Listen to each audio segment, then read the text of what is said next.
Hey, 6th grade, we are on chapter 15. My dogs smell meat. Anne-Marie's mind raced. She remembered what her mother had said. If anyone stops you, you must pretend to be nothing more than a silly little girl. She stared at the soldiers. She remembered how she had stared at the others, frightened when they had stopped her on the street. Kirsty hadn't been frightened. Kirsty had been, well, nothing more than a silly little girl, angered because a soldier had touched her hair that afternoon. She had known nothing of danger, and the soldier had been amused by her. Anne-Marie willed herself with all her being to behave as Kirsty would. "Good morning," she said carefully to the soldiers. They looked her up and down in silence. Both dogs were tense and alert. The two soldiers who held the leashes wore thick gloves. "What are you doing here?" one of them asked. Anne-Marie held out her basket with a thick loaf of bread visible. "My Uncle Henrik forgot his lunch and I'm taking it to him. He's a fisherman." The soldiers were looking around. Their eyes glanced behind her and scanned the bushes on either side. "Are you alone?" one asked. Anne-Marie nodded. "Yes," she said. One of the dogs growled, but she noticed that both dogs were looking at the lunch basket. One soldier stepped forward. The other and the two holding the dogs remained where they were. "You came out before daybreak just to bring a lunch? Why doesn't your uncle eat fish?" What would Kirsty reply? Anne-Marie tried to giggle the way her sister might. "Uncle Henrik doesn't even like fish," she said, laughing. "He says he sees too much of it and smells too much of it. Anyway, he wouldn't eat it raw." She made a face. "Well, I suppose he would if he were starving, but Uncle Henrik always has bread and cheese for lunch." Keep chattering, she told herself, as Kirsty would, a silly little girl. "I like fish," she went on. "I like it the way my mother cooks it. Sometimes she rolls it in breadcrumbs and—" The soldier reached forward and grabbed the crisp loaf of bread from the basket. He examined it carefully. Then he broke it in half, pulling the two halves apart with his fists.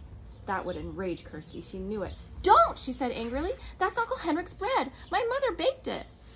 The soldier ignored her. He tossed the two halves of the loaf to the ground, one half in front of each dog. They consumed it, each snapping at the bread and gulping it so it was gone in an instant. "Have you seen anyone in the woods?" The soldier barked a question at her. "No, only you." Anne-Marie stared at him. "What are you doing in the woods anyway? You're making me late. Uncle Henrik's boat will leave before I get there with his lunch. Or what's left of his lunch." The soldier picked up the wedge of cheese. He turned it over in his hand. He turned to the three behind him and asked them something in their own language. One of them answered, "Nine," in a bored tone. Anne-Marie recognized the word. The man had replied no. He had probably been asked, Anne-Marie thought, "Do you want this, or perhaps, should I give this to the dogs?" The soldier continued to hold the cheese. He tossed it back and forth between his hands. Anne-Marie gave an exasperated sigh. "Could I go now, please?" she asked impatiently. The soldier reached for the apple. He noted its brown spots and made a face of disgust. "No meat?" he asked, glancing in the basket and the napkin that lay at the bottom. Anne-Marie gave him a withering look. "You know we have no meat," she said insolently. "Your army eats all of Denmark's meat." "Please, please," she implored in her mind, "don't lift the napkin." The soldier laughed. He dropped the bruised apple on the ground. One of the dogs leaned forward, pulling at his leash, sniffed the apple, and stepped back. But both dogs still looked intently at the basket, their ears alert, their mouths open, saliva glistening on their smooth pink gums. "My dogs smell meat," the soldier said. "They smell squirrels in the woods," Anne-Marie responded. "You should take them hunting." The soldier reached forward with the cheese in one hand as if he were going to return it to the basket, but he didn't. Instead, he pulled out the flowered cotton napkin. Anne-Marie froze. "Your uncle has a pretty little lunch," the soldier said scornfully, crumpling the napkin around the cheese in his hand. "Like a woman," he added with contempt. Then his eyes locked in the basket. He handed the cheese and napkin to the soldier beside him. "What's that, there in the bottom?" he asked in a different, tenser voice. What would Kirsty do? Anne-Marie stamped her foot. Suddenly, to her own surprise, she began to cry. "I don't know," she said, her voice choked. "My mother's going to be angry that you stopped me and made me late, and you completely ruined Uncle Henrik's lunch, so now he'll be mad at me too." The dogs whined and struggled against their leashes, nosing forward to the basket. One of the other soldiers muttered something in German.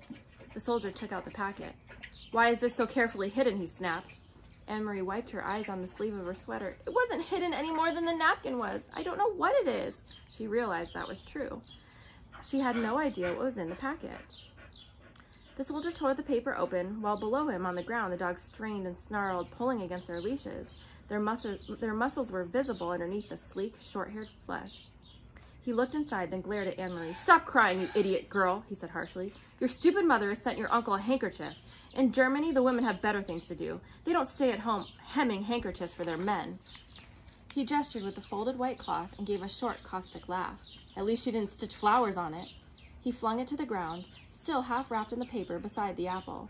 The dogs lunged, sniffed at it eagerly, then subsided, disappointed again. "Go on," the soldier said. He dropped the cheese and the napkin back in the basket. "Go on to your uncle and tell him the German dogs enjoyed his bread." All of the soldiers pushed past her. One of them laughed, and they spoke to each other in their own language. In a moment, they had disappeared down the path, in the direction from which Anne-Marie had just come. Quickly, she picked up the apple and the opened packet with a white handkerchief inside. She put them into the basket and ran around the bend toward the harbor, where the morning sky was now bright with early sun, and some of the boat engines were starting their strident din. The Ingeborg was still there, by the dock, and Uncle Henrik was there. His light hair windblown and bright as he knelt by the nets. Anne-Marie called to him, and he came to the side, his face worried when he recognized her on the dock. She handed the basket across. "Mama sent your lunch," she said, her voice quavering. "The soldiers stopped me, and they took your bread." She didn't dare tell him anything more. Henrik glanced quickly into the basket. She could see the look of relief on his face and knew that it was because he saw the packet was there, even though it was torn open. "Thank you," he said, and the relief was evident in his voice. Anne-Marie looked quickly around the familiar small boat. She could see down the passageway into the empty cabin. There was no sign of the Rosens or the others. Uncle Henrik followed her eyes and her puzzled look. "All is well," he said softly. "Don't worry. Everything is all right." "I wasn't sure," he said, but now, he eyed the basket in his hands. "Because of you, Anne-Marie, everything is all right.